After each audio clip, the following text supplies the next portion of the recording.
Uno de los elementos fundamentales de la geopolítica es el interés, no es la bondad. El tío Sam lleva desde el fin de la Segunda Guerra Mundial en Europa occidental protegiéndonos con su paraguas de seguridad. Ojo, un paraguas interesado, no lo hacen gratis.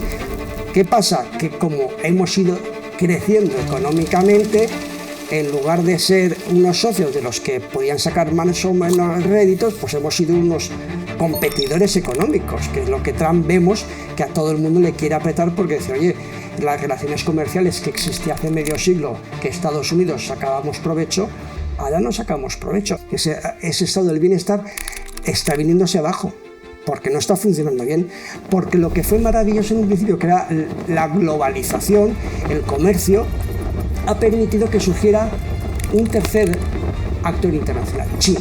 Antes Estados Unidos, democracia y capitalismo. Teníamos Unión Soviética, economía planificada y dictadura. Pues ahora surge un tercer elemento que es China, que es dictadura, pero con un capitalismo en el micro, un microcapitalismo, porque las grandes empresas están de una forma u otra controladas por el Estado, que la primera víctima de una guerra es la verdad. Para entender un poquito la geopolítica hay que usar la X y Z, que es X el interés, el mundo se mueve por intereses, la Y el poder, en base al poder que tenga cada actor internacional, y Z todo tamizado y oculto por el arte del engaño.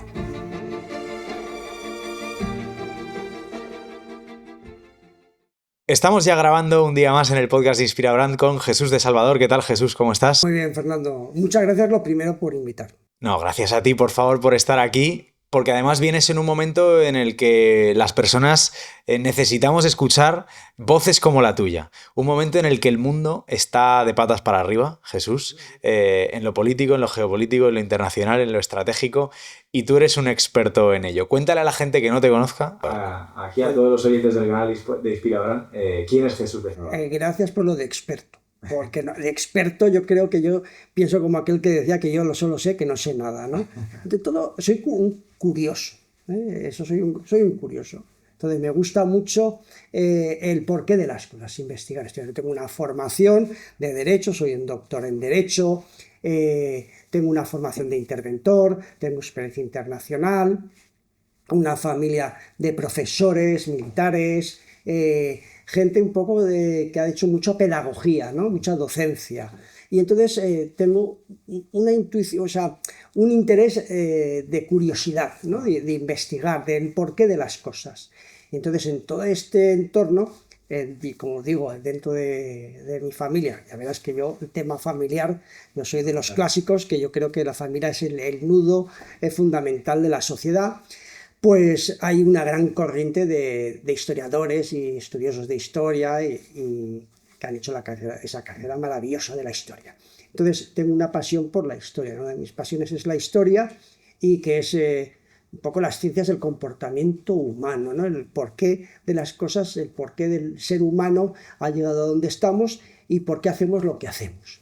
Y dentro de todo esa panoplia de opciones, y por mi trabajo de interventor, mi trabajo internacional, distintas cuestiones, pues estoy orientado, una de mis líneas de trabajo y de investigación, al tema internacional, la geopolítica. De hecho, por ejemplo, mi tesis doctoral, que es Hacienda Pública y Seguridad, tiene una gran carga de estudios e investigaciones internacionales, ¿no? Lo que son las relaciones internacionales, la geopolítica, todas estas cuestiones que, como muy bien has dicho, hoy en día está todo muy, muy revuelto. Bueno, y que lo digas, porque además, si mezclas Hacienda y mezclas tema de gasto, pues ahora está más actualidad que nunca, ¿no? Aquí en Europa estamos aumentando los presupuestos de defensa a marchas forzadas. Es que está todo muy relacionado.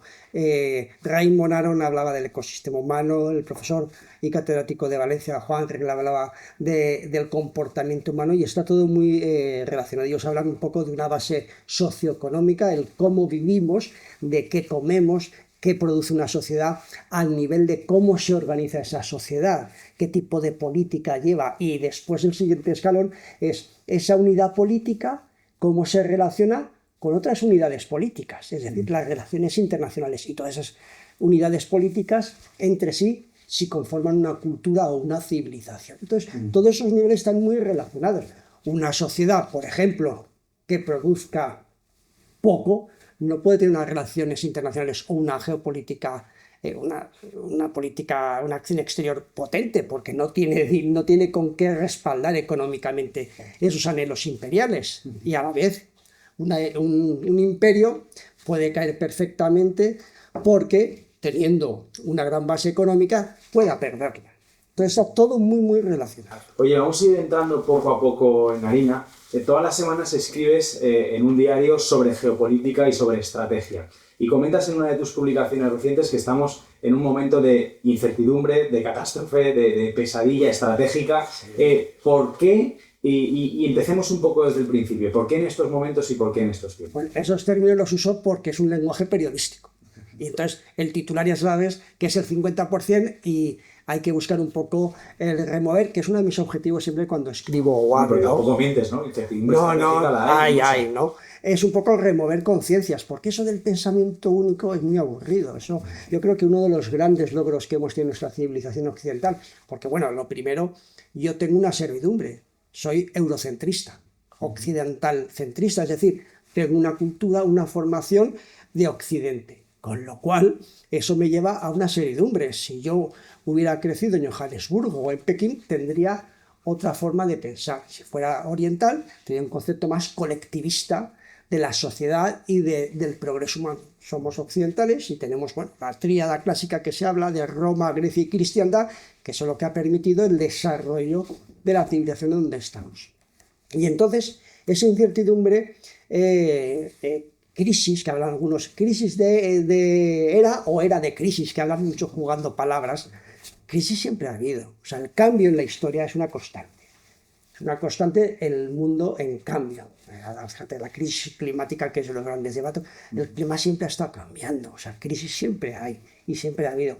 Hay momentos históricos que aparentemente han sido más lentos, los cambios, pero cambios siempre ha habido. Y ahora hay un momento de un cambio geopolítico importante, que hay algunos que nos han enterado, igual que a algunos les cayó encima en la cabeza el muro de Berlín, no se enteraron, ¿no? El comunismo, por ejemplo, les cayó encima, los comunistas y marxistas les cayó el muro de Berlín y no se enteraron y lo siguen utilizando un poco como banderín de enganche, que sobre todo en las sociedades más pobres triunfa, ¿no? Y quizás en esas sociedades menos desarrolladas económicamente puede tener un poco su razón de ser en cuanto ilusión, el paraíso ese socialista de la dictadura del proletariado, pero claro, en cuanto al desarrollo de estas sociedades hay que tener en cuenta una serie de parámetros que nos limitan. En la evolución, por no hacerme muy largo, en el siglo XX había un mundo, después de la Segunda Guerra Mundial, había un mundo bipolar. Bipolar quiere decir que hay dos polos de atracción, dos referentes, que eran la Unión Soviética, el comunismo, y Estados Unidos, Occidente, las democracias capitalistas.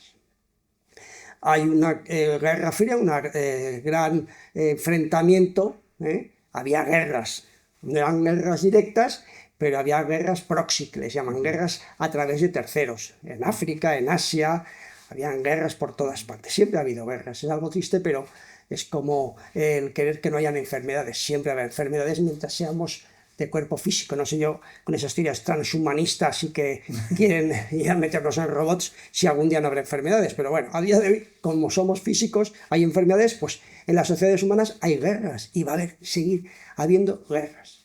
Y entonces, pues había enfrentamientos entre estos dos bloques, la Unión Soviética colapsa, se genera un mundo unipolar, que es Estados Unidos líder del mundo, en el que algunos creen, siguiendo un poco ese concepto de la paz perpetua de Immanuel Kant y del fin de la historia, algunos hacen un negocio con eso, ¿eh? Ahí tienes Francis Fukuyama con el fin de la historia y el último hombre, diciendo que, bueno, que sí, que ya la historia ha acabado, que todo va a ser democracia capitalista.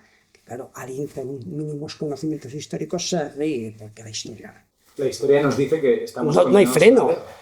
No, al cambio. O sea, porque Fukuyama habla del fin de la historia. Y la historia está siempre en movimiento. El fin de la historia habrá cuando venga otro asteroide y nos extermine como a los dinosaurios, ¿no? Entonces sí, se habrá acabado la historia del ser humano, ¿no? Pero por el momento la historia seguirá produciendo sus cambios. Vale. El mundo bipolar. La Unión Soviética, economía planificada comunista y dictadura del proletariado frente a Estados Unidos, democracia y sistema capitalista. La Unión Soviética colapsa, se queda el mundo unipolar norteamericano, un gran líder, la policía del mundo que algunos llamaban. Entonces hablan algunos de ese fin de la historia de Fukuyama, ¿no? La paz perpetua de Kant, y creen que, vamos, que esto va a ser todo de rositas, la paz en el mundo, como la paz de los concursos de Mr. y Mrs. Universo, la paz en el mundo, ¿no? Y no, eso sabe todo el mundo que la historia no va a acabar. La historia, si algo tienes que estar siempre en un continuo cambio, ¿no? Las sociedades humanas están cambiando, como cambiamos las personas, y muchas veces el cuerpo social, la sociedad, el cuerpo social, le pasa como al ser humano. Nace, crece, se desarrolla y muere. Y eso pasa en las sociedades. Hay sociedades que nacen, crecen, se desarrollan y mueren. Hay autores clásicos como Oswald Spengler, el de la decadencia de Occidente, que recoge esas tesis, o Arnold Toynbee, que hablan de eso, del cuerpo social, que tiene pues un comportamiento parecido al ser humano. Nace, crece, se desarrolla y muere. ¿Y cómo, perdón Jesús, Sí. Sí, porque si no, no paro de hablar. ¿Y cómo está cambiando ahora? Porque decías, el cuerpo humano cambia, también las sociedades. Vemos ahora, por entrar en... empecemos hablando por Europa, ¿no? Vale.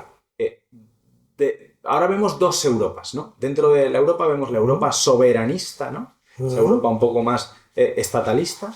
Y luego, por otro lado, vemos una Europa más nihilista, secundada por los lobbies europeos y por un poco todos los globalistas, ¿no? Como también se conocen. Cuéntanos un poco estos dos movimientos y por qué se originan y también qué consecuencias tienen en un poco la pugna que estamos viendo dentro del bloque occidental, de la OTAN.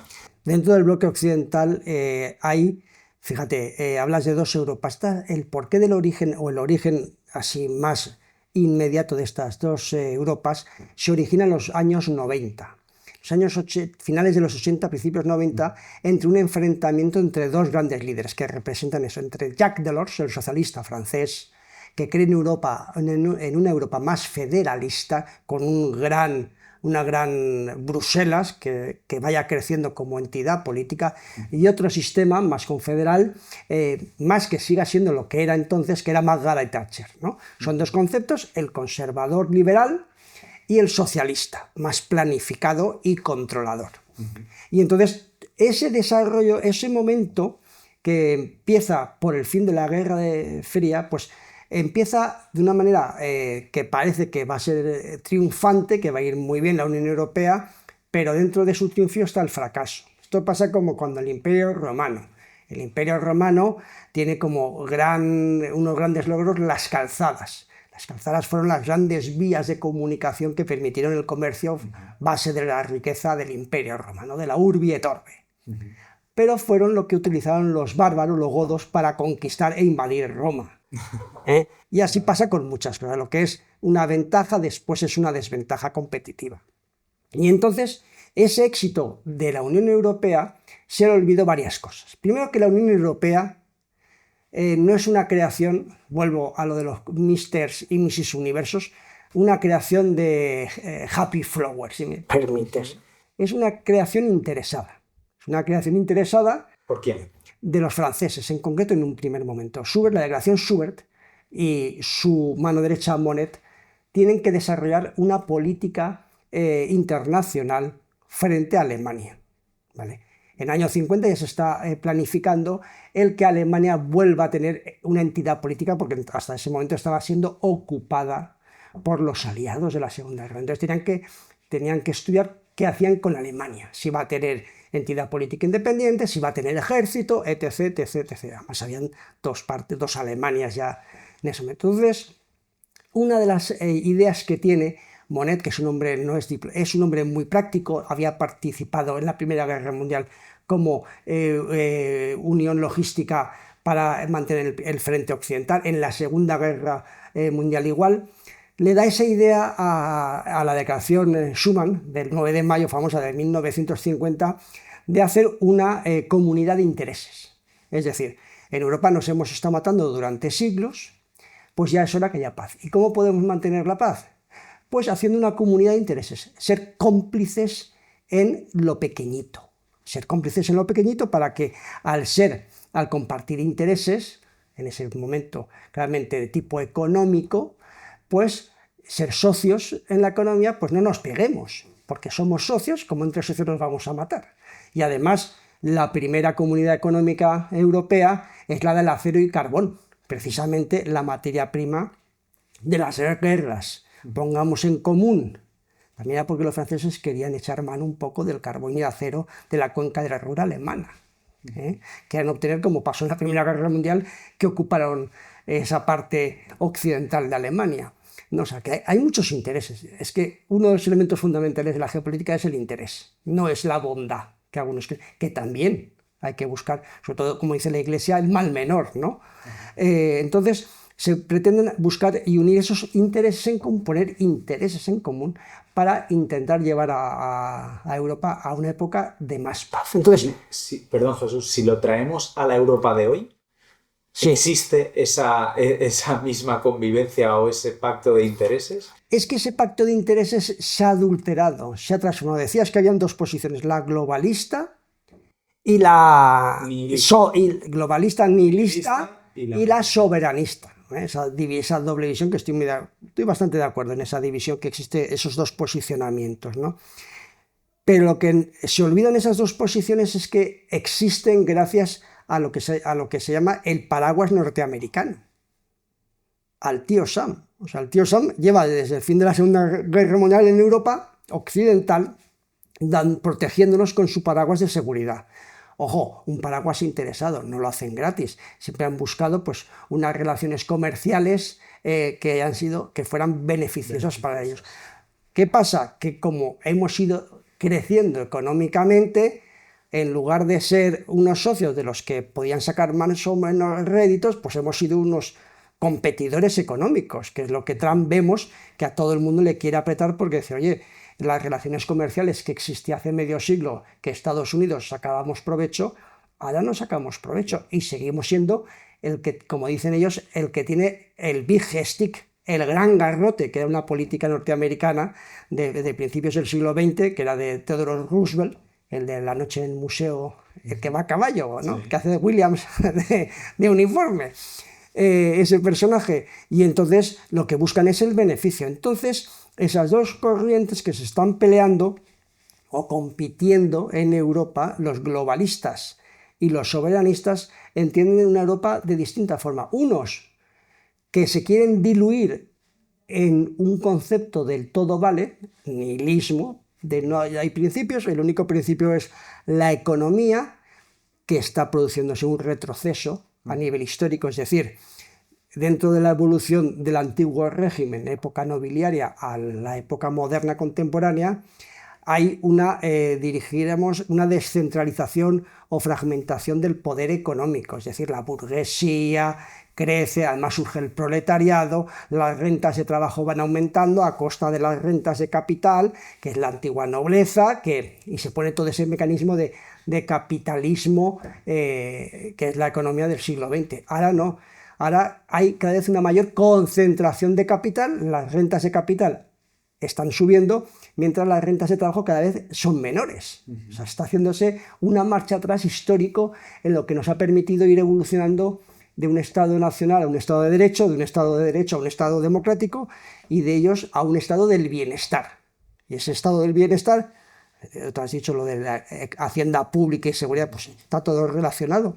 Ese Estado del bienestar está viniéndose abajo, porque no está funcionando bien, porque lo que fue maravilloso en un principio, que era la globalización, el comercio, ha permitido que surgiera un tercer actor internacional, China. Teníamos, como he dicho antes, Estados Unidos, democracia y capitalismo. Teníamos Unión Soviética, economía planificada y dictadura. Pues ahora surge un tercer elemento, que es China, que es dictadura, pero con un capitalismo en el micro, un microcapitalismo, porque las grandes empresas están de una forma u otra controladas por el Estado, de manera directa o indirecta. Y ese tercer actor internacional ha recomido todo ese sistema global, porque no permitimos esos grandes grupos empresariales y financieros en el mundo se produjo una deslocalización de las fábricas, hicimos que China fuera la gran fábrica del mundo. Correcto. Y después fue el gran banco del mundo, con lo cual se ha ido produciendo una deslocalización, aunque después a su vez ha habido una deslocalización de empresas de China a otros lugares, ¿no? También del sudeste asiático, ¿no? Y otros países que hemos visto como las cadenas de suministro no podían estar tan lejos, y en países de nuestro entorno, del sur del Mediterráneo, en Estados Unidos, México, por ejemplo, es el típico ejemplo. Se ha deslocalizado ahí la industria. Entonces ha habido un perjuicio para lo que era Occidente, que era Estados Unidos y Europa occidental. Jesús, luego hablaremos un poquito más de China, pero antes, por ver un poco la fotografía de Europa. Condenabas que el bienestar está condenado a su fracaso en Europa, y que vemos ahí como poco a poco se nos ha ido... Está fracasando. Está fracasando. ¿Quién dirías tú, o cuál dirías que es el motivo principal o el culpable principal de haber llegado hasta ese punto? Hay muchos factores, como todo, y más aún en la historia y en la vida. Hay distintos factores. Primero, por ejemplo, la inestabilidad internacional. La inestabilidad internacional es mala para la economía. El hecho de la inseguridad, esa que hablábamos de ese momento de incertidumbre estratégica, con incertidumbre los inversores no invierten. No hay economía. Además, la complejidad del propio sistema va en perjuicio de la estabilidad. Acuérdate como hace unos años tenemos un barco que, diríamos, derrapa en el canal de Suez, y un gran contenedor, el Evergreen, y se queda bloqueando el canal de Suez, y eso provoca que las cadenas de suministro en Europa se paran. O sea, este mundo complejo, es, por su complejidad, es muy, tiende a ser débil, frágil, ¿no? Es muy frágil. Esa complejidad lleva a la fragilidad, ¿no? Los sistemas sencillos son más resilientes que los sistemas complejos, ¿no? En un principio. Y entonces, uno de los elementos es que Europa se ha vuelto un parque temático, en parte. Es un parque temático de servicios, de turismo. Cada vez somos más proveedores de servicios. Pero bueno, ¿pero quién produce? Porque hay que producir. Hablan mucho de la famosa independencia estratégica. Para tener independencia estratégica has de ser capaz de aguantar tú solo. Es decir, producir lo que comes, construir y fabricar lo que usas, y tener los servicios necesarios para subsistir y disfrutar. Energía, que es la base de todos. O sea, la energía, sin energía no hay nada. O sea, uno de los grandes progresos de la humanidad, y por lo que estamos aquí, y dejamos de ir a 4 patas y vamos a 2, es por el uso del fuego, energía. O sea, el hombre con el fuego da un salto en la evolución como homínido, porque es energía. Y así a lo largo de la historia. O sea, que dependemos en la parte tecnológica de China y Estados Unidos, en la parte energética de Rusia y Estados Unidos, en la parte de defensa del complejo militar industrial de Estados Unidos. Sí. Nuestra dependencia es total. Europa... y además tú, fíjate... Perdóname. No, decía que Europa ya no depende de sí misma, que está a expensas de los demás. Es que a los que hemos visto hace unos años pidiendo la autonomía e independencia estratégica de Europa, y exigiendo y diseñando planes, diciendo, no, Europa, vamos a ser independientes estratégicamente, la autonomía estratégica, porque somos tal, más, cual. Después, a la vuelta de 2 días, van lloriqueando a los americanos: por favor, no iros de Europa, que están aquí los rusos y nos pueden hacer pupa. O sea, los que iban dándose golpes en el pecho, alardeando de autonomía estratégica, de repente se van lloriqueando al despacho Oval, se ponen alrededor del presidente Trump pidiéndole por favor que continúe ayudándonos. Hombre, es que eso es una incoherencia, que eso genera incertidumbre. Y por eso crea en las poblaciones, la gente que piensa, pues ve contradicciones, y es inevitable decir, bueno, ¿qué quiero? ¿Difuminarme en esa Europa, como decías, globalista y nihilista, donde hay una cierta uniformidad, todos somos iguales, no hay puntos en común? Que eso es muy poco democrático. Yo creo que una de las bases de la democracia es la pluralidad, las diferencias. Pero el proyecto globalista nihilista es uniformador, que todo vale, todos somos iguales, frente a los soberanistas que dicen, no, pongamos en común ciertos elementos, porque somos estados democráticos de hecho, pero cada nación, cada estado, que lo que en las estructuras estatales, yo soy un defensor a ultranza de las estructuras estatales, que es lo que nos ha permitido evolucionar a Occidente, cada uno mantenga su identidad, su soberanía. Para que lo entienda la gente, leía hoy una noticia que decían que China ha planteado en el G20, que se está celebrando ahora, no recuerdo exactamente en qué ciudad, que apostaban por una economía mundial, por una economía global. Para que lo entienda un poco la gente, la diferencia entre que la economía sea global, es decir, que sea del mejor de China y de Estados Unidos, ¿cómo nos perjudica a los que no formamos parte de ese global o de esos países? Pues muy fácil. Aquí yo me acuerdo hace unos años que decían, hay que competir con China, hay que competir. Soy mucho más joven que yo, con lo cual no sé si oirías ese comentario muy dado en el cambio de siglo, a principios del siglo XXI. Hay que competir con los chinos. Bueno, pues hay que tener cuidado, porque si competimos con los chinos, igual hay que vivir como los chinos. Esos que viven incluso en fábricas y no salen de la fábrica para vivir. Y vivir con esos problemas, que China también tiene sus problemas, ¿no? Internos. Y entonces, pues yo creo que hay que tener ahí mucho cuidado con esos gobiernos únicos, porque claro, aquí hay dos cosas. O nos creemos lo que somos, o renegamos de lo que somos. Para transmitirlo a la gente. O creemos que nuestra civilización occidental, nuestra democracia, nuestro estado del bienestar es lo mejor y hay que defenderlo, o nos da igual, pero después no lloremos si nos quitan hospitales, tribunales, colegios, porque va todo unido. Todo eso va unido. Y todo eso se consigue después de siglos de evolución. ¿Quién está detrás de esos intereses globalistas? Se habla mucho siempre de nombres como George Soros, entre otros. Sí, se ponen... ¿Por qué y qué intereses hay detrás? Es el dinero. O sea, los clásicos, que me gusta mucho, hablaban del mundo de mono y carne. Pues prácticamente traducido en dinero, dinero y más dinero, que Napoleón decía que para la guerra hacían falta tres cosas: dinero, dinero y más dinero. Es el dinero, en los fondos, la economía, y son esos grupos económicos. Yo decía antes que estábamos haciendo marcha atrás en el sistema económico y político, de que estábamos volviendo al antiguo régimen, se estaban otra vez generando como grupos nobiliarios, grupos de la nobleza. Pues esos grupos nobiliarios hoy en día serían las grandes corporaciones internacionales y los grandes fondos, que juegan con otras reglas y tienen otra manera de funcionar, y van jugando, moviendo sus fichas a lo largo del mundo. Ojo, y también es curioso lo de los paraísos fiscales, que incluso hay sistemas fiscales dentro de la Unión Europea, que eso es lo más curioso, que dentro de la Unión Europea haya también sistemas fiscales que permiten el juego. Irlanda, Holanda, esos países que permiten que aquí esto, que es un, como decían los clásicos, un sin Dios, que decían los clásicos, ¿no? Es un contrasentido, eso de jugar todos al mismo juego con distintas reglas, con distintas cartas, no puede ser. Entonces, ¿qué pasa en ese mundo global?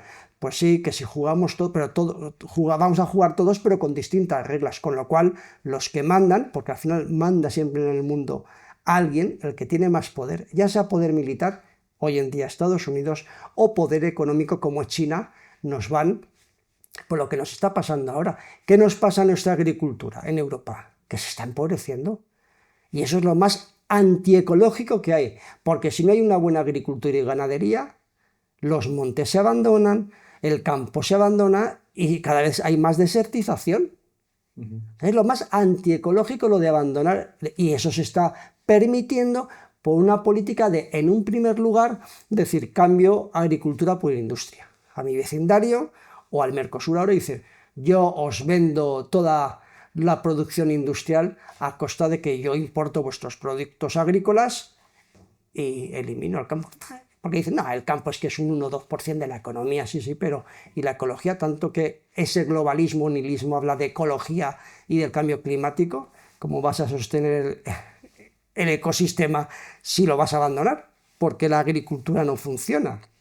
Eso ahí, a nivel industrial, fíjate, la deslocalización que ha habido industrial en Europa, que no producimos, o sea, estamos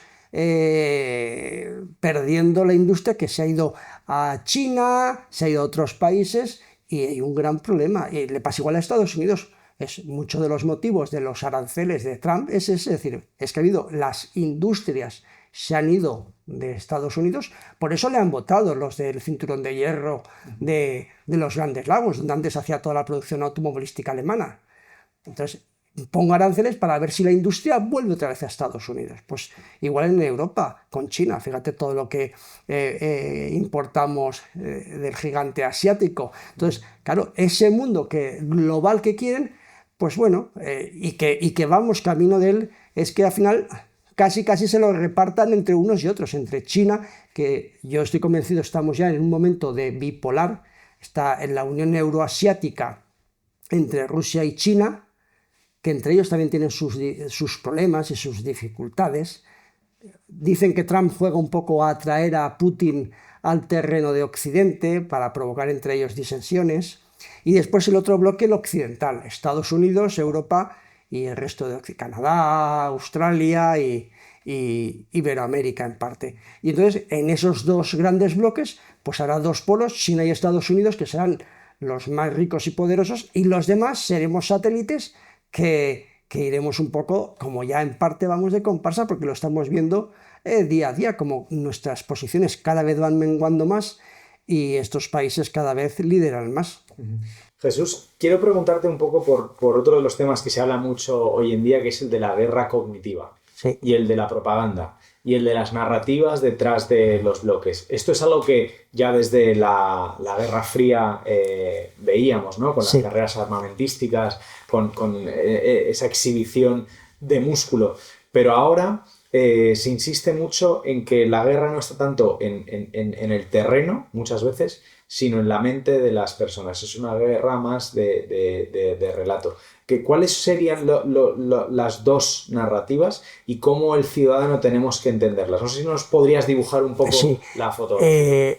Eso es, lo de la guerra cognitiva es un concepto anglosajón, que a los anglosajones les gusta poner nombre e ir cambiándolo por la producción muchas veces de libros, pero en los estados mayores americanos se habla y occidentales y de la OTAN del multidominio, la batalla y la guerra del multidominio, porque dicen que estamos en 6 dominios: el terrestre, el dominio terrestre, que es donde nos empezamos a desenvolver; el segundo dominio, el marítimo; el tercero, el aéreo, la aviación; el cuarto, el espacial; el quinto, el ciberespacio; y un sexto dominio, que es el cognitivo. Le han puesto ese nombre, pero que siempre ha existido. Siempre ha existido el aspecto ese de la guerra cognitiva, porque si te das cuenta, yo es que tengo dentro de lo que es una fórmula de la geopolítica, que le llamo, que es la X y Z. Para entender un poquito la geopolítica hay que usar la X y Z, que es X el interés, el mundo se mueve por intereses; la Y el poder, en base al poder que tenga cada actor internacional; y Z todo tamizado y oculto por el arte del engaño. El arte del engaño, de él habla Sun Tzu en el siglo VI a.C. ya. Esquilo, en el siglo V a.C., en Grecia, este dramaturgo griego habla de que la primera víctima en una guerra es la verdad. Y así sucesivamente. Maquiavelo, el autor del Príncipe y del arte tiene otra obra que es del arte de la guerra, también habla del engaño. Clausewitz, todos hablan de que el engaño es uno de los elementos fundamentales de la guerra y de las relaciones internacionales. Y dentro de este engaño, es lo que tú hablas de la guerra cognitiva. Es fundamental, también se hablaban los clásicos militares de que en la estrategia es la ordenación de los recursos materiales y de las fuerzas morales. La fuerza moral de una sociedad para ir a la guerra es fundamental. Si una sociedad no quiere ir a la guerra, por mucho armamento que tenga, por muchas capacidades militares que tenga, no puede ganar esa guerra. El clásico ejemplo que se pone son los norteamericanos en Vietnam. En Vietnam los norteamericanos estaban ganando militarmente esa guerra, pero la sociedad americana ya estaba cansada. Había sido muy bien trabajada por medios cognitivos de subversión y de la época de los hippies, y al final se abandonó esa guerra porque la sociedad americana no quería seguir, ¿no? Ahí hubo tema cognitivo, es decir, es las fuerzas morales, la voluntad de vencer, que dicen los principios fundamentales para alcanzar la victoria, que un elemento fundamental es la voluntad de vencer. Si tú no tienes voluntad de vencer, por mucho armamento que tengas, no tienes nada que hacer. Y hoy en día el paradigma que va a haber en el tema de la guerra cognitiva, y es lo que es muy complejo y muy peligroso, es la revolución del 4.0. La hibridación entre el mundo físico y el mundo virtual, que eso plantea una serie de desafíos increíbles. Si digo inteligencia artificial, la gente ya se posicionará un poco más, es decir, la manipulación hoy en día, en cuanto a las voluntades, es mucho más fácil por todos los medios que hay con la tecnología. ¿Vale? Se habla de la revolución cognitiva, algunos hablan, el coronel Hunt, norteamericano, habla de cómo la velocidad de la guerra es tal que la cognición humana no la puede seguir. O sea, el conocimiento entonces requiere de instrumentos y de mucha tecnología, el Big Data que se llama, entre otros elementos, para poder seguir pues, en la manipulación y en esa guerra cognitiva es fundamental el tema tecnológico y cómo manipulan. Uno coge una noticia de una guerra y hay que pasarle muchos filtros, porque en la guerra no hay noticias, hay propaganda. De un bando o de otro, pero hay propaganda. En las guerras siempre hay propaganda. ¿Y cuál dirías que es la propaganda que estamos teniendo hoy en día de un lado y de otro? De los buenos y de los malos.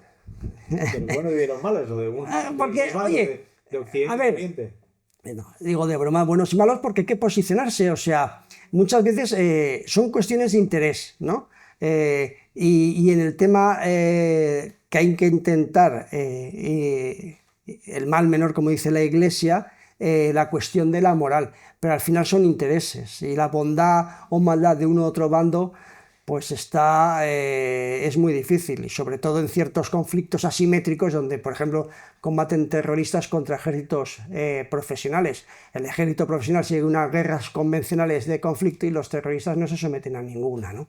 Y hoy en día, por ejemplo, vivimos una guerra en el este de Europa donde hay propaganda por todas partes, o sea, por todas partes. Fíjate ahora la última noticia que se intentará disolver enseguida de la corrupción y del cese de un ministro en el gobierno de Zelensky, ¿no? Cuando hablan, por ejemplo, de ataque de cualquiera de los dos contendientes contra el otro y provocan bajas, dicen 2 bajas, 2 muertos. Si es que en una guerra lo raro es que no haya muchas más muertes, o sea, si es que porque dicen ha habido 500 misiles y drones y han muerto 3 personas. Y dices, a ver, pero si en Israel han hecho un ataque de media hora, dice una propaganda en Gaza, digo porque también hay mucha en ese otro conflicto de propaganda, y han muerto 15.000 palestinos en Gaza, o sea, oyes noticias y dices, pero a ver, o sea, 500, 600... Yo también escucho noticias que entiendo que también es propaganda de incluso... noticias que comentan, no, es que Europa va a provocar un atentado contra Ucrania y nos van a culpar a los rusos de que hemos sido nosotros. Es decir, también hay mucho fuego cruzado ahí. Eso son acciones de falsa bandera que se llaman, que ha habido en toda la historia de la humanidad. Es decir, cuando en teoría la Segunda Guerra Mundial empieza el 1 de septiembre porque hay un grupo de polacos que asaltan una emisora alemana, y no eran polacos, eran alemanes disfrazados de polacos. O sea, las acciones de falsa bandera han existido siempre, ¿no? Y en el conflicto, hombre, aquí hay un tema, claro, nosotros estamos en un entorno, entonces claro, aquí en el entorno, que es fundamental la democracia que vivimos, claro, no puedes poner muy en entredicho la propaganda propia, porque si no, tú estás contra el sistema. Ya, pero hemos dicho que hay 2 bandos en Europa, por lo tanto hay... Sí, claro. Hay un bando, por ejemplo, soberanista, que está Eslovaquia, Hungría, Polonia, cuando entró Tusk, como venía de la Comisión Europea, aunque es muy de derechas, pero es derecha más globalista, no es derecha soberanista, ¿no? Pero sobre todo los del este de Europa, que han sufrido mucho más lo que es el nihilismo marxista, ¿no? La lucha contra lo que es el occidente clásico, pues ellos tienen esa sensibilidad que dentro un poco de la relajación que hemos tenido en la Europa occidental, más occidental, pues ha ido produciendo pues una pérdida de valores, porque entre otras cuestiones lo que tenemos es una crisis de identidad porque hay una pérdida de valores, no se ha transmitido y el don dinero, ese poderoso caballero, se ha impuesto, poderoso caballero es don dinero, se ha impuesto sobre otros valores, los valores morales de las personas, ¿no? Claro, hablas ahora del dinero y de la propaganda y tal, y a mí el primero que me viene es Donald Trump a la cabeza. Donald Trump es el rey en hacernos creer que Rusia nos va a invadir, que nos va a exterminar. No, pero Donald para Trump... para que compremos no. armas. Eso es la segunda parte, o sea, eso es un cambio de los que ha hecho Trump, por ejemplo. Porque Trump decía, acuérdate, durante su campaña que en 24 horas acababa... Eso no se lo creía nadie. Bueno, Yo creo que ha hecho lo mismo, hombre, en 24 horas estaba claro que no, pero ha hecho eso con 7 guerras ya. Lleva ya más de media docena de guerras que ha puesto fin. O sea, tiene mucho más derecho al premio Nobel que Obama. Obama, además, es que está por escrito.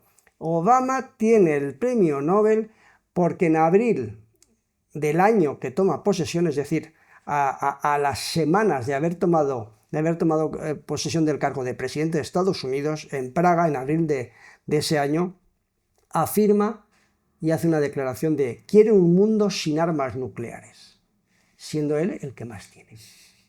Y por eso le dan un premio Nobel. En los relatores de Naciones Unidas recogen de que es de los que en su mandato es cuando más drones se han usado para realizar eliminaciones extrajudiciales de terroristas.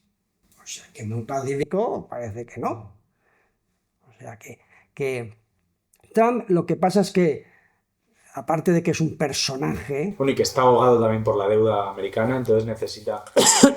A Estados Unidos le interesa que haya guerras para facturar a través de su complejo armamentístico, ¿no? Estados Unidos lo que está haciendo Trump es intentar poner la economía en marcha.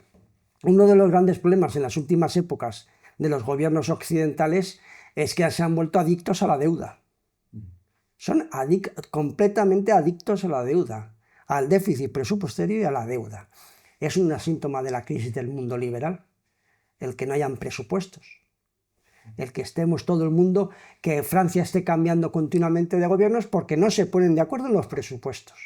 Porque los presupuestos y esa aprobación de ese documento es la base de la democracia, es una de las bases de la democracia. El parlamentarismo europeo, su base son las cortes medievales en donde la nobleza, el clero, las villas reales y el rey se reunían para fijar los impuestos y así darle un dinero al rey para lo que el rey les pedía el dinero, que eran generalmente guerras, ¿no?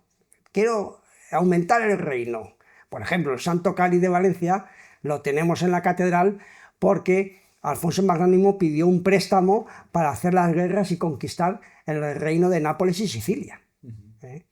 Por eso lo tenemos, porque es un préstamo para hacer la guerra.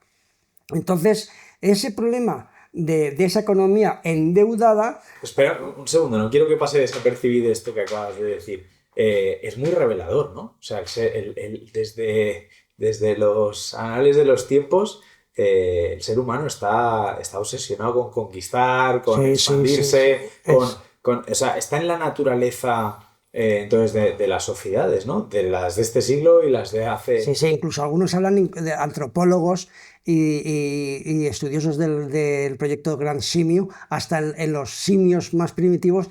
Ya sabes que hay dos especies de simios tipo chimpancé, que están los chimpancés y los bonobos. El chimpancé es violento y el bonobo es igual que un chimpancé prácticamente, pero es muy pacífico, tiene incluso relaciones curiosas dentro de la manada, no hay liderazgos y es muy curioso. Y hablan de que eso es debido porque cada una de esas especies están a un lado del río Congo y uno le tocaba competir con gorilas y el otro no. Entonces, esa competencia con otros le hizo ser al chimpancé, parece ser, es una de las hipótesis, ser más agresivo.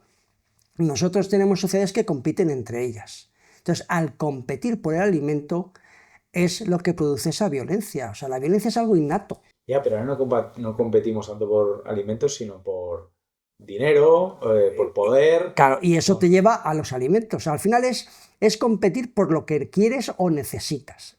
Necesidades reales o necesidades creadas. O sea, tú tienes una necesidad de cosas, ya sea real Pero, por o ejemplo, necesidad. Rusia tiene la necesidad, ya sé que viene de mucho más atrás, ¿no? Y sería simplificarlo mucho, pero Rusia tiene la necesidad de anexionarse Ucrania, su territorio. Ucrania, sí tiene una necesidad, te voy a explicar. Una parte sí. Primero que Catalina Grande hablaba, que ella, creo que era Catalina, la emperatriz, que decía que ella basaba su seguridad en expandir sus fronteras. Es una inercia dentro de la geopolítica y mentalidad soviética, rusa. Por si acaso me conquistan. Mantengo a mis posibles enemigos lo más lejos de la metrópoli. Es decir, sí, y además, si te fijas en las grandes guerras mundiales, lo que ha dado la victoria a los soviéticos o rusos imperiales ha sido esas distancias. O sea, que incluso se ha llegado a Moscú, Napoleón, pero ese espacio gigantesco ha absorbido y ha comido a los ejércitos invasores, ¿no? Entonces, ese expandirse es una de sus inercias históricas, lo llevan en su geopolítica. Y segundo, una cosa mucho más práctica es el aspecto estratégico del comercio. La base del mundo es el comercio. Ahí tienes la talasocracia de Alfred Mahan, por ejemplo, habla de que él habla una serie de puntos y dice que para ser el país hegemónico del mundo, pues hay que ser muy rico. Pero para ser muy rico hay que tener un comercio muy próspero, un comercio exterior muy próspero. Pero para tener un comercio exterior muy próspero hay que tener una gran marina mercante, porque el 80, tres cuartas partes del mundo, del comercio mundial, perdón, van por el mar. O sea, el comercio es marítimo, mucho más de su mayoría, 3/4 partes. Pero claro, entonces, si tú necesitas una marina mercante para tu comercio exterior, necesitas una gran marina de guerra que te proteja a tu marina mercante de todos los peligros del mundo. ¿Qué ocurre a Rusia? Que Rusia clásicamente tenía dos puertos: Murmansk en el Ártico, pegado a Finlandia y Noruega, y Vladivostok en el Pacífico, rodeado de enemigos de Corea y Japón. Entonces, salida, y también con mucho hielo en Vladivostok, salida a un mar de aguas calientes no tenía. Y por eso ya en el siglo XVIII-XIX conquista Crimea, que es la guerra de Crimea, a mitad del siglo XIX, que es una de las primeras, que además, fíjate, si la guerra de Ucrania ha sido la revolucionaria en cuanto a los medios, la guerra de Crimea a mitad del siglo XIX fue una de las grandes revoluciones militares, porque fue cuando se usó la máquina de vapor, el tren, la máquina de vapor en los barcos, las ametralladoras, la fotografía. Es la primera guerra fotografiada a mitad del siglo XIX. Y era porque necesitaba una salida a un mar de aguas calientes, porque si no se aísla. O sea, necesita un mar que no se congele para poder sacar sus productos. Por eso también están todos los mares interconectados hacia Moscú, ¿no? Hay grandes canales y grandes obras de ingeniería, ¿no? Y esa Crimea es su salida necesaria, considerada como algo estratégico y vital para su economía y su país, el tenerlo bajo su dominio. Se lo retiró, se lo arrebató los otomanos. Y entonces la tiene. ¿Qué pasa? Que a mitad del siglo XX Khrushchev llega y hace un regalo, y de la República Rusa se la regala a Ucrania, y entonces empieza el lío. ¿Qué ocurre? Que cuando implosiona la Unión Soviética y eso forma parte de Ucrania, pues claro, hay un problema porque está lleno de rusos. Toda la parte este de Ucrania, la mayoría de la población o una gran parte de la población son rusos, con lo cual empieza a haber los problemas étnico-lingüísticos, ¿no? Y ya todo el proceso de Maidán, y ahí hay un problema que la Unión Soviética, ellos no van a poder, no se pueden permitir el lujo para su geopolítica y su estrategia, el lujo de perder Crimea, porque es su salida al mar. es su salida al mar, a un mar de agua caliente, es donde pueden ellos comerciar, sacar todos los buques sin que se congele, como pueda pasar en Murmansk o como en Vladivostok, que además está rodeada por Corea y Japón. Tienen una necesidad vital, claro, al Mediterráneo y a todo el tráfico marítimo. ¿Por qué Siria aguanta tanto tiempo el gobierno de Bashar al-Assad? Que fíjate, aguantó hasta los últimos incidentes consecuencia del 7 de octubre en Israel. El régimen de Bashar al-Assad se mantuvo gracias, entre otras cosas, al apoyo ruso. ¿Por qué? Porque ahí había una base aeronaval, Tartus y Latakia, que era la siguiente escala después de Crimea, para poder los rusos navegar en una zona fuera de área. Es decir, ellos es su cordón umbilical hacia el comercio marítimo el tener Crimea, con lo cual Crimea es vital para ellos. Toda Ucrania no la quieren, y el plan de ocupación era un cambio, no era un plan de invasión, era un plan de la operación militar especial que llaman del año de febrero del 22, era un plan de golpe de Estado, de cambio de régimen. Llegó de forma rápida a la capital y cambio de régimen. Sin conseguirlo, No es su propósito, o sea, él desmonta la operación, se retira de todos esos frentes, porque creo que estaba, no sé si me equivocaré seguramente, pero creo que eran unos 150.000 efectivos los que usaron al principio de la operación, que eso no da para nada. Okay. Y ha reconvertido la operación, es decir, bueno, yo lo que quiero realmente es toda esa parte, sobre todo Crimea. De hecho, a las repúblicas del Donbass en un principio no les apoyó en su independencia, o sea, que Jesús, ¿tú crees que Rusia no tiene intención de ir más allá de Ucrania? ¿Quiere quedarse...? A ver, es difícil. Eso es historia de ficción. Claro. ¿no? O sea, vayan a por más. El conflicto de Ucrania lo que ha servido, sobre todo para el pensamiento norteamericano, es debilitar. Con la guerra de Ucrania se ha debilitado la posible amenaza rusa y se ha puesto firmes a Europa frente a China, que es el gran desafío. O sea, hay objetivos inmediatos en los conflictos, ¿no? Y dentro de toda la problemática estaba Europa alardeando mucho de esa independencia estratégica y esa autonomía estratégica. Y de repente surge ese conflicto y claro, el tío Sam le dice, pues venga, a ver, apáñate, a ver qué pasa. Y claro, Europa temerosa y vamos, no, por favor, ayúdanos, quédate. Ahí está el conflicto de Libia, que se lanzó Francia y al tercer día prácticamente estaba ya sin munición. Tuvo que pedir ayuda a sus aliados en la Alianza Atlántica, ¿no? Y aquí, pues, esto ha servido para a los europeos dejar de tanta autonomía e independencia estratégica y completa las filas frente al otro desafío que es China, porque también se estaba beneficiando de toda esa tecnología europea y todos esos desarrollos que China tiene una gran especialidad en absorber tecnología foránea y después hacer ingeniería inversa y copiar y mejorar. Y están ya en la fase de incluso mejorar lo que copian, ¿no? Jesús, vamos con China. ¿Cómo es posible que a China veamos en una sola nación a un socio en lo económico, ¿no? Necesitamos sus tierras raras, pero a la vez lo vemos como un rival estratégico global. ¿Cómo es posible? Es esquizofrénico. O sea, es una estrategia que está diseñada en Europa, que tiene dos ediciones, la del 2019 y del 2021 volvió a salir, y hablaba de eso, de China como socio económico, socio de cooperación, competidor económico y rival sistémico de modo de gobernanza. Pues a mí que me lo expliquen, es un poco esquizofrénico, porque a alguien que es socio, además lo tienes que considerar competidor y además tienes que ser rival, pues es muy difícil de digerir. Son las incoherencias estratégicas que ha llevado a esta situación de incertidumbre estratégica.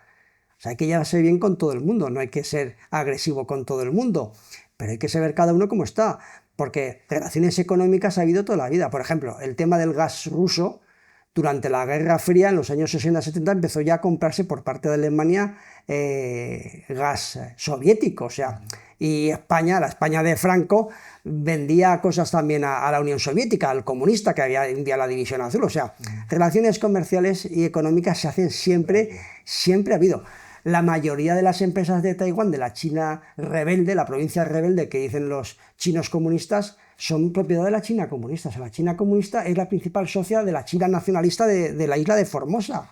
Y dices, no puede ser. Sí, sí, o sea, el mundo tiene una serie de componentes de intereses, vuelvo otra vez a la X, de la X y Z de la geopolítica, de intereses. Que aunque tú eres enemigo, pero tienes unos intereses. Entonces, bueno, nos podemos, aunque nos peguemos por aquí, nos ponemos de acuerdo por acá. Entonces, es complejo y lo que hay que tener claro es hasta dónde llegar, porque, por ejemplo, el Huawei famoso, Huawei, ha habido una serie de tensiones tecnológicas por el tema de Huawei muy importantes, ¿no? De hecho, hace unas semanas el gobierno español tuvo que rescindir un contrato que le había adjudicado a Huawei porque los aliados decían que con Huawei, con tecnología china, no podía hacer, porque ya se sabe que la tecnología china pues lleva metida siempre algún bichito, o alguna puerta de atrás de esas, ¿no? Los programas, el hardware, espionaje, porque vamos, creo que, no quiero decir cifras, pero había ahí un cálculo del Congreso norteamericano de todos los cientos de miles de dólares, millones de dólares que había sacado China de Estados Unidos. De hecho, tú coges modelos de aviones y modelos de armas y son totalmente copias. Por ejemplo, el avión de alerta temprana de portaaviones que están ahora desarrollando los chinos, varios grupos de portaaviones, es una réplica del norteamericano, por ejemplo. Te lo mejoran. Sí, sí, te lo igualan porque tienen, que es lo bueno que tenían hasta ahora los chinos, es el continuismo. Ahora tienen un desafío cuando fallezca Xi Jinping, porque ellos desde el año 79, con Deng Xiaoping, desarrollaron las 4 revoluciones, ¿no? Un programa, y lo han mantenido hasta ahora, que es el desarrollo de la agricultura para poder comer, porque en la época de Mao Zedong, con las hambrunas que les provocó el comunismo, murieron por millones. La revolución industrial, la revolución militar y la revolución tecnológica, para alcanzar en el 2025 el Made in China. Y las han ido aplicando año tras año, década tras década hasta ahora, porque han tenido un sistema de dirección desde aquel momento, de una dirección colectiva. El comité del partido, que iban saliendo por edad dirigentes e iban entrando dirigentes. Había un relevo generacional, pero no de golpe, por partes, porque era un comité. Y entonces había un continuismo de dirección, ¿vale? El problema de ahora es que en el 2014 llegó Xi Jinping con su famoso sueño chino, que un poco parece que suena al sueño americano, pues con el sueño chino, y acabó con todo eso. Eliminó la limitación de mandatos, eliminó la dirección colectiva y llevó a la dirección individual, él. Y ahora está todo concentrado en él. Él está en la cúspide del poder, como Mao Zedong, como un emperador chino más, y el problema será el día que él falte, su relevo, ¿cómo será? Porque ya hemos visto lo que ha hecho con su antecesor. Fue hace un par de años cuando el comité del Partido Comunista, Hu Jintao, que ya era octogenario, lo levantaron y lo sacaron para evidenciar que había sido defenestrado.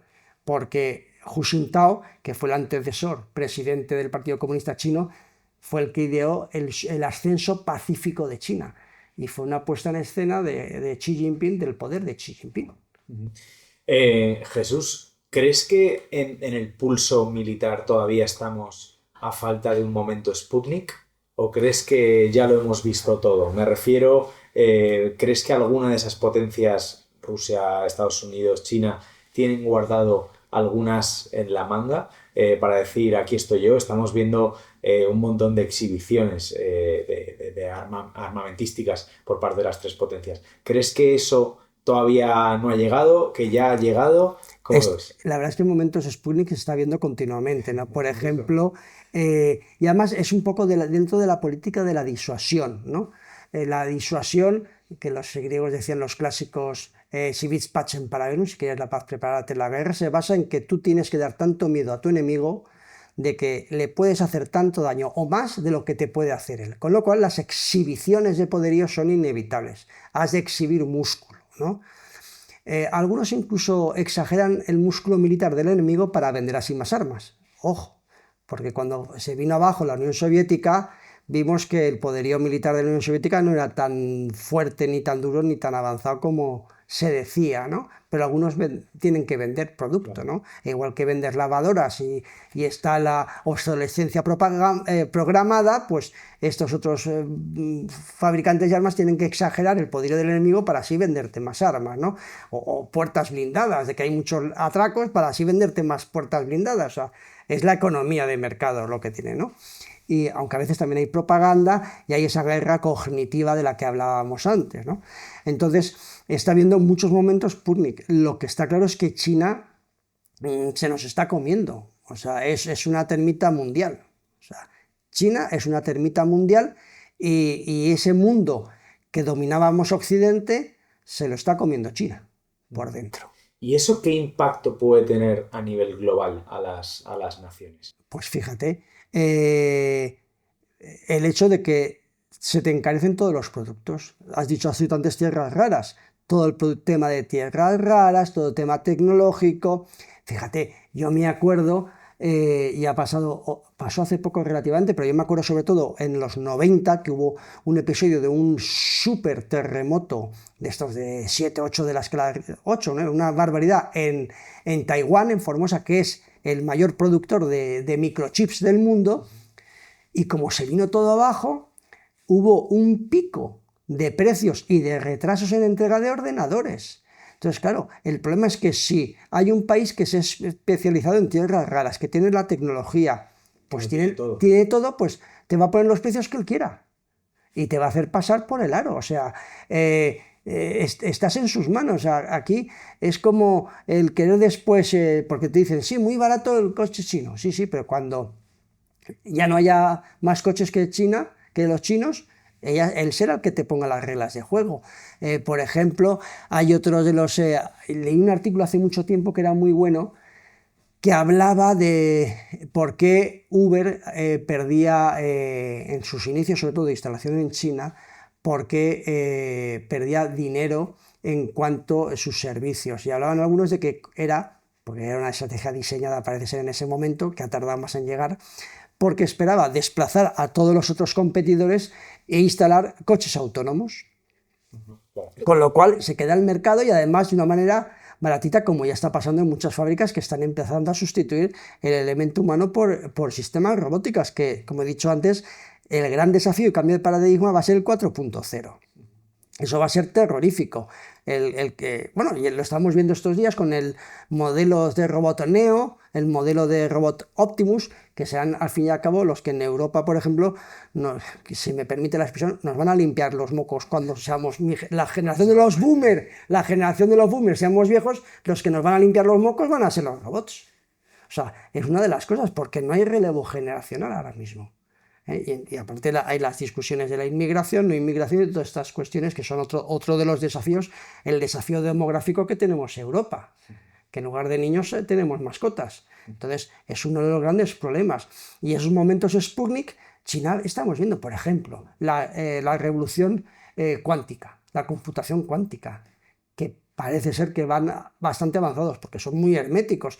Ya lograron establecer comunicación desde un satélite por medio cuántico con la Tierra, mediante el enlace cuántico de los electrones, porque parece ser que cuánticamente los enlazas, con lo cual alteras una posición de uno y se transmite ipso facto, porque está enlazado cuánticamente, eso es muy difícil de entender, pero bueno, te lo explican así, con este otro electrón, con lo cual las transmisiones están súper mega encriptadas e inmediatas, ¿no? Y eso, por ejemplo, después otro de los momentos Sputnik, la estación espacial, que no se habla nada.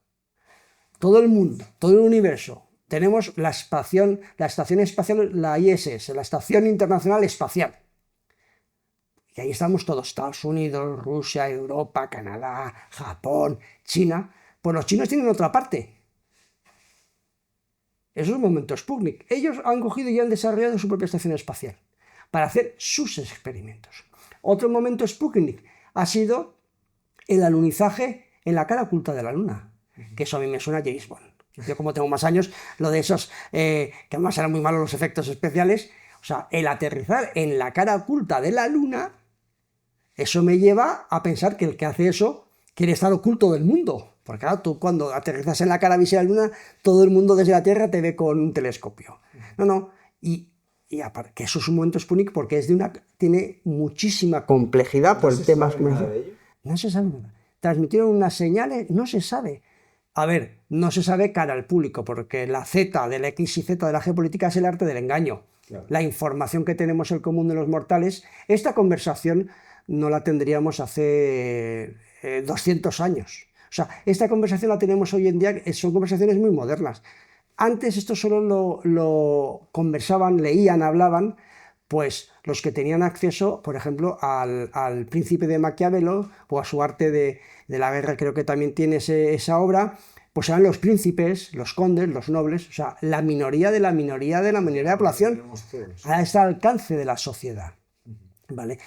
Se ha socializado, ¿no? Se ha socializado este arte de la geopolítica, se ha socializado, pero la información que nos llega, aunque la información realmente, el 80-90% dicen los servicios de inteligencia, está en fuentes abiertas, pero hay mucha información de hasta qué extremo desarrollan la tecnología, pues tienen reservado a la élite y presidentes de gobierno. Oye, ¿y cómo crees que quiere China que le percibamos desde fuera? ¿Crees que está tratando de occidentalizar su digamos, propaganda o su manera de exhibirse al exterior? Claro, China es que es otra cultura, es distinta, entonces es muy difícil ponernos en su piel, porque yo me acuerdo relativamente hace poco, hace ya, el tiempo pasa muy rápido, pues ahora ya casi 20 años, hablando con un turco en aquel momento de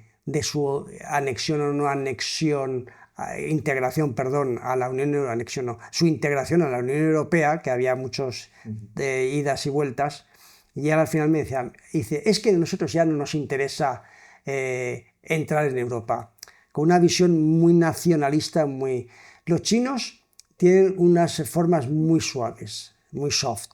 Ellos, ya su nombre en sí es una declaración de intenciones. China es el país, el imperio del centro de la Tierra, o sea, es ya una definición. Sí, ellos se consideran que son el centro, la cultura. Nosotros somos bárbaros para ellos, somos los extranjeros. Ellos en su geopolítica y en sus libros hablan del siglo, lo han escrito todos, los dirigentes, el siglo de la humillación, desde 1949 hasta 1849. Porque estaban a merced de las potencias occidentales. Antes de 1849 eran el centro. Una cultura milenaria, de miles de años. Casi tan antigua o más antigua que la hebrea, que es otro de los países que van por el año 5000 o 6000 en su calendario, ¿no? Nosotros estamos en el año 2000, ¿no? Porque estamos en la cultura occidental, que es romano-griega cristiana. Entonces ponemos el 0 en Cristo. Y entonces ellos están en el año 5 o 6000. Entonces ellos consideran que han tenido un siglo, que llaman el siglo ese de la vergüenza, porque han estado a merced. Que fíjate, a veces la historia tiene poesía, que dicen algunos, y hay ironías de la historia. Ahora que estamos viendo la guerra de Trump contra el narcotráfico, yo no sé si está detrás o no China, pero es curioso porque China en esa época de mitad del siglo XIX sufrió 2 guerras por parte del mundo anglosajón, de los ingleses, las guerras del opio. Es decir, la juventud de China estaba súper enganchada al opio y entonces China lo prohibió. Inglaterra dijo, ¿cómo me vas a prohibir si estoy haciendo negocio con eso? No me puedes prohibir que te venda droga. E hizo 2 guerras incluso contra el gobierno, contra el imperio chino para que les dejasen comerciar, que las ganó porque claro, tenía un desarrollo tecnológico mayor, que es algo, me parece, ya simplemente describe lo que era el imperio inglés. Por eso hay tantos indios y amerindios en Norteamérica, es una ironía, ¿no? Tan pocos hay que están aún en la reserva, en cambio el mestizaje en la América hispana es total, ¿no? Son 2 maneras de concebir lo que es la civilización, ¿no? Y ahora, por ejemplo, tenemos Estados Unidos con una epidemia de drogas, con el fentanilo famoso, cuyos precursores vienen de Oriente, vienen de China.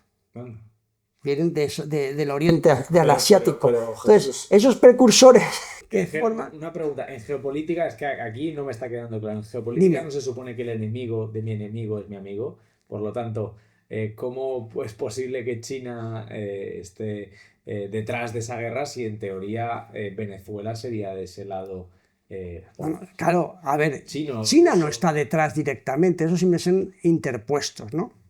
Es como cuando hay un ataque cibernético. No se sabe el ataque porque se borra, lo hacen muy bien para que no quede claro quién ataca, pero efectivamente el enemigo de mi enemigo es mi amigo, es una de las viejas frases que no está claro bien si es de Sun Tzu, Maquiavelo, de si es un proverbio oriental, Pero es una pero, verdad como un pie. pero es una verdad. Y además, fíjate, hay múltiples ejemplos. Nosotros, por ejemplo, tenemos en la época del siglo XIV, enviamos una embajada que tarda meses en llegar al mongol Timerlán, Rodrigo de Clavijo es el noble que va allí, para hacer una alianza con los mongoles y pillar al Imperio Otomano entre dos frentes. Después Felipe II y Felipe III vuelven a hacer igual. Envían una embajada a los persas para pillar al Imperio Otomano entre dos frentes, porque lo que buscamos es quién es el enemigo del Imperio Otomano en Asia. Los persas, pues vamos a pactar con él para hacerle la pinza a los otomanos. O sea, el enemigo de mi enemigo es mi amigo, es un clásico que se mantiene de siempre, de siempre, de siempre, ¿no? Porque además hay mucho de comportamiento humano, o sea, yo te digo, el cuerpo social, el cuerpo humano, y a veces las peleas son un poco como las de patio de colegio, es decir, hay pandillas en el patio de colegio y si te llevas mal con una pandilla y otra pandilla que se lleva mal con la pandilla que se lleva mal contigo, pues tú haces amistad con esa pandilla. Claro. Si tú dentro de tu grupo, que eso es a veces un poco de lo que han acusado a España dentro del grupo occidental, si tú te haces amigo, si un elemento de tu pandilla se hace amigo de la pandilla enemiga, pues es rechazado por la pandilla. Dice, ¿tú dónde vas? ¿Cómo vas a hacerte amigo de si nos llevamos mal? La foto de Sánchez apartado en la sí. Esta en la que se autoapartó, además. Dicen que buscó el pie ponerlo más... Sí, pues es política, si es que eso es político, los intereses. A él tenía un interés, tenía interés en ese momento por parecer un poco más distante de esas posiciones belicistas o pro-Trump o que le rendían pleitesía a Trump, con lo cual, por su interés, pues buscó esa imagen. Es decir, como te digo, es la X y Z de la política. Interés, poder y el arte del engaño. Y entonces hace toda esa figuración porque tiene un objetivo, que es el interés político de mantenerse. O sea, si está todo relacionado y el enemigo del enemigo será siempre mi amigo y siga siendo. Tú fíjate, hoy en día en el Oriente Medio las alianzas que hay de cómo Israel ha tenido acuerdos con países como Arabia Saudí, aunque al final no lo han reconocido del todo, por su enfrentamiento de cara a Irán. O sea, tú fíjate lo que ha hecho Israel en el Oriente Medio, de que ha atacado a Yemen, ha atacado a Irán, ha atacado a Irak, ha atacado en el Líbano, ha atacado a los palestinos de Gaza, ha atacado a un montón de países musulmanes, pero excepto alguna nota de prensa o alguna contrariedad y alguna manifestación contraria de los países sauditas y las monarquías del Golfo, no se han puesto locos contra Israel. ¿Por qué? Porque Arabia Saudí es el enemigo de Irán. Hay un enfrentamiento Irán-Arabia Saudí porque son sunís contra chiís que se llevan a matar y se matan, con lo cual Arabia Saudí ve muy bien de que Israel le pegue a Irán, con lo cual pues es el principio de que el enemigo de mi enemigo es mi amigo. Es tremendo, es tremendo. Cuando ves como la foto desde fuera, es que es muy claramente ese A, B y C del que hablabas. Oye, ¿y cómo aplica ese A, B y C en la situación esta que comentabas ahora de Venezuela, del Mar Caribe, ¿no? Esa incursión. Sí, ese despliegue. Esa batalla entre comillas contra las drogas, pero... Sí, es una batalla, porque es que los americanos realmente, o sea, hay los intereses, el poder, el arte del engaño, pero realmente, y Trump es un personaje que a nivel familiar, a nivel personal, o sea, es un personaje que no está muy dentro de lo que yo intento de ser, de los 10 mandamientos, ¿no? Yo soy católico, apostólico y romano, yo me declaro cristiano militón, ¿no? En algún momento. Pero oye, de los pocos dirigentes occidentales que han hablado contra el aborto y han dado dinero para acciones a favor de la vida ha sido él. Es un gran debate siempre a nivel político en Occidente, el aborto, la lucha por la vida, el aborto es un fracaso, o sea, se pongan como se pongan, aparte de muchas más cosas, ¿no? Pues el único dirigente occidental potente que ha hecho algo para intentar anular esa sangría que es el aborto ha sido él dando dinero, y eso no se le toma en cuenta muchas veces en el entorno conservador liberal. Y oye, pues ha sido muy valiente, claro, para nadar contracorriente, que es un personaje un poco curioso. O sea, un tío gris normalito, No triunfa.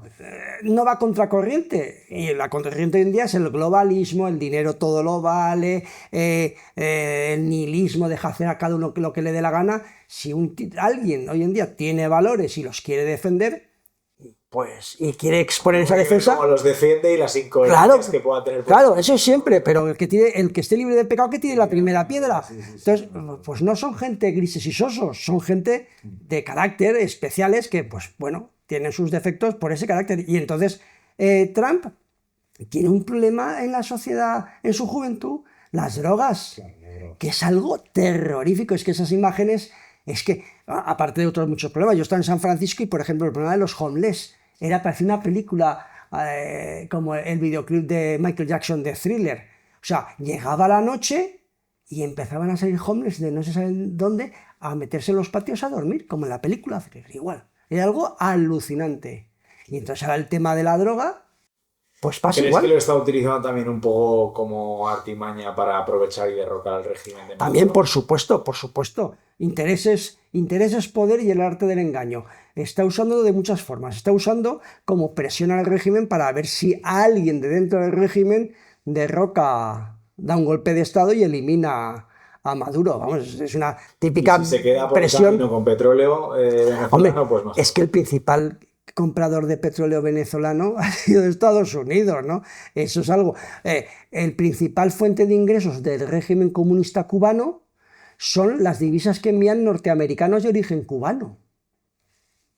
Y dices, ¿cómo puede ser? Sí. O sea, el régimen cubano se mantiene gracias a las aportaciones de Estados Unidos, de americanos de origen cubano. O sea, es que es así, o sea, es la economía. O sea, hay cosas que son...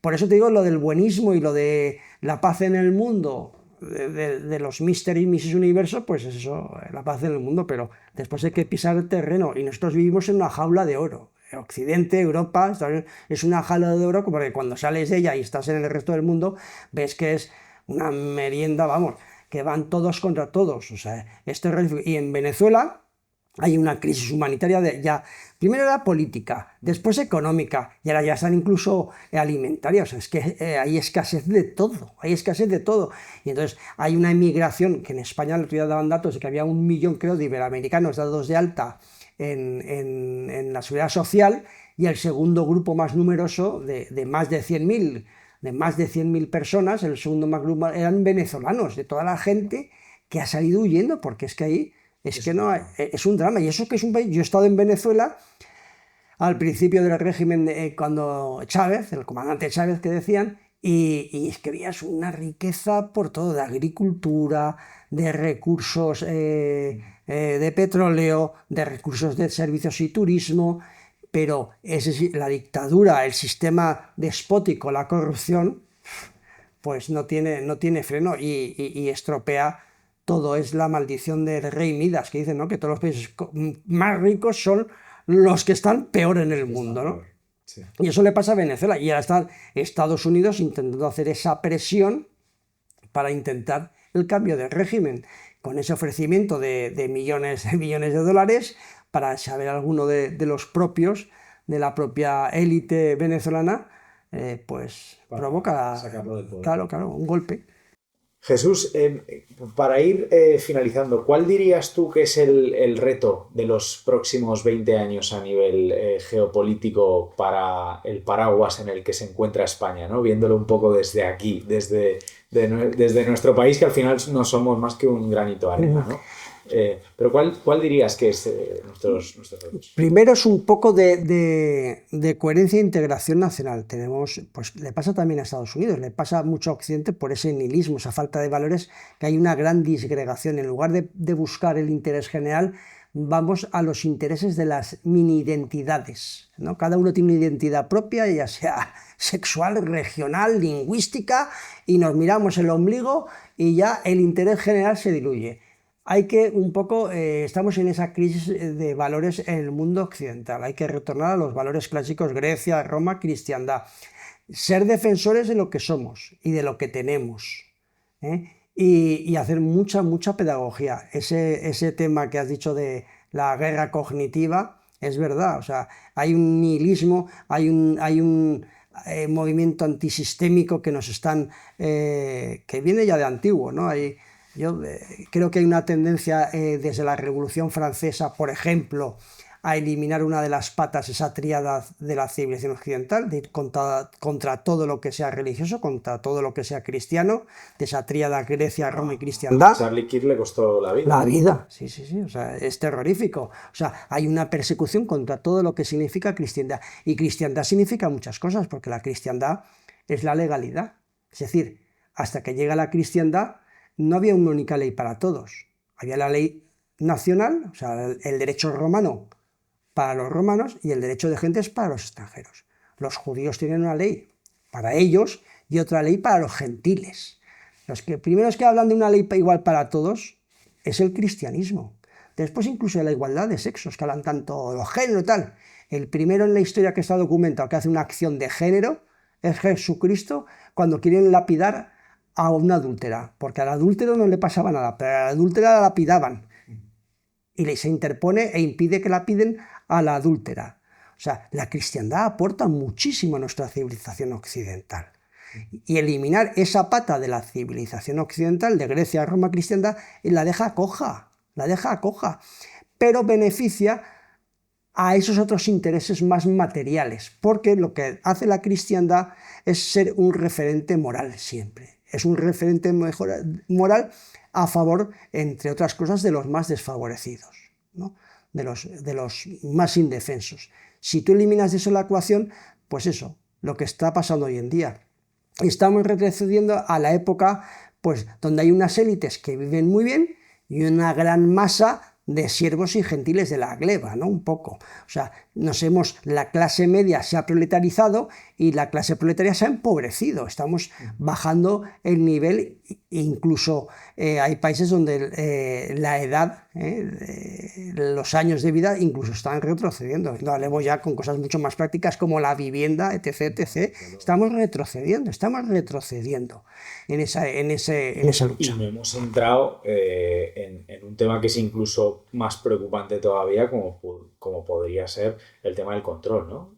Bueno, el control. El digital, el tema de todo este tipo de cosas que ya se vislumbran que pueden llegar en los próximos años y que sería ya ese globalismo, pero llevado a la práctica. Además, ayer salió la noticia hablas de control, de von der Leyen, ese leviatán que diría Hobbes, ese leviatán que todo lo ve, que todo lo quiere controlar, que va a desarrollar un servicio de inteligencia propia.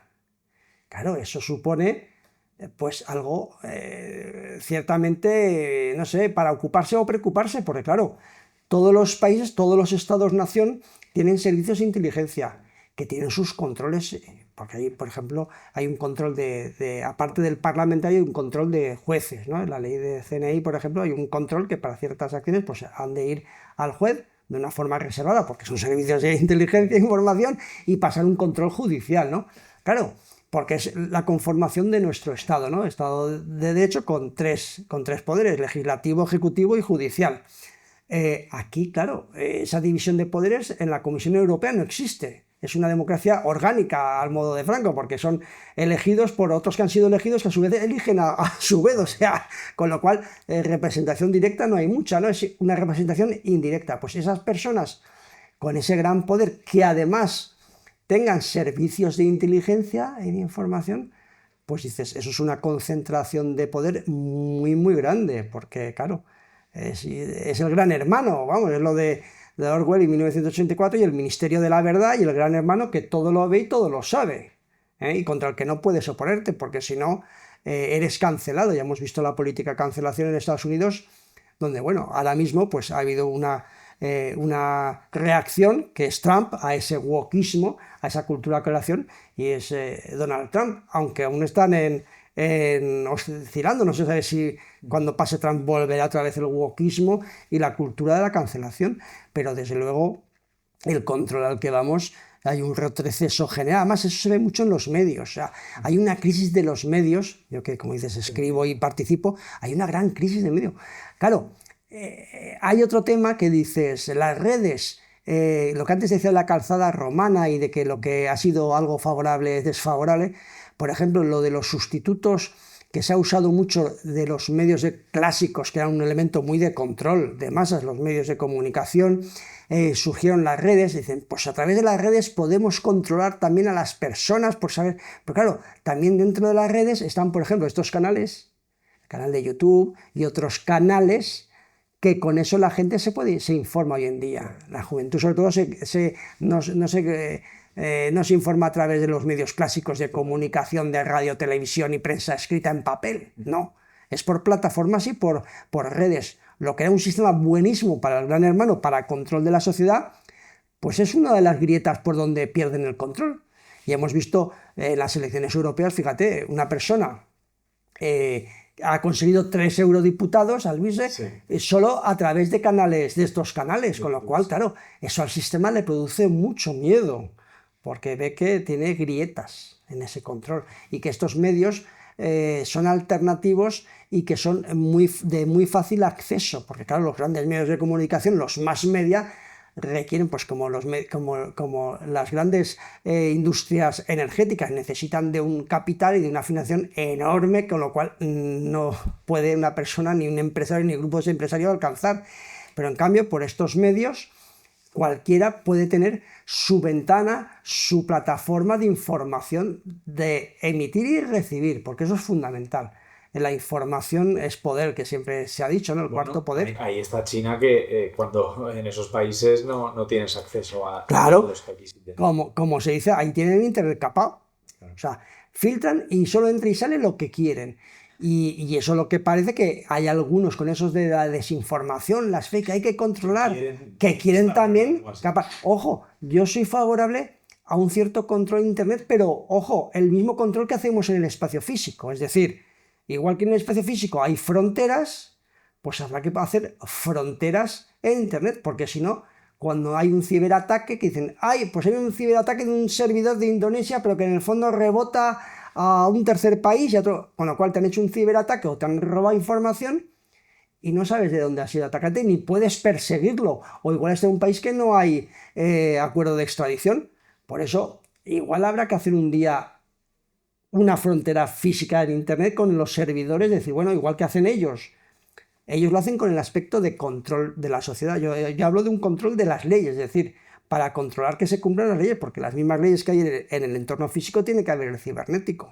Es decir, si yo no puedo insultar o pegar a alguien en la calle, yo no puedo insultar y realizar una muerte civil en las redes contra una persona, que hemos visto hace poco como una persona ha llegado a suicidarse, un adolescente, ¿no? Entonces, ahí pues ha de haber un control, pero el mismo control que en la calle, no un control de lo que se dice, no, de aplicar el Código Penal y punto, ni más. Si es que el control de la información es el Código Penal, ya tenemos el control. Más controles no es bueno.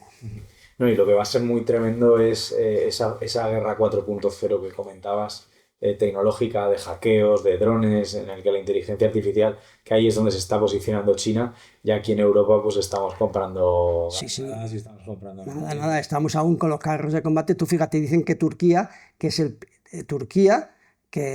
es el principal, dicen, exportador, más del 50% del mercado de drones del mundo lo tiene Turquía. Hay algunos que hablan que tienen hasta 1 millón de drones, o sea, como en las películas de ciencia ficción, o sea, enjambres de drones pueden controlar el campo de batalla el día de mañana. Y ese 4.0 y la guerra, la inteligencia artificial, comentan, y esto ya pasó hace ya tiempo, como en un entorno, menos mal que era de computación, de ordenadores, probaron una inteligencia artificial en un dron, ¿no? Entonces hacían esa simulación dentro de un entorno de computadores, de ordenadores, de un dron con inteligencia artificial. ¿Cuál fue el resultado de ese experimento?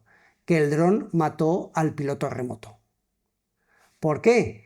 Porque cuando iba a hacer el ataque, el piloto humano remoto, que es el que tiene que decidir que si sí o si no, autorizar finalmente la eliminación del objetivo, pues le decía demasiadas veces que no.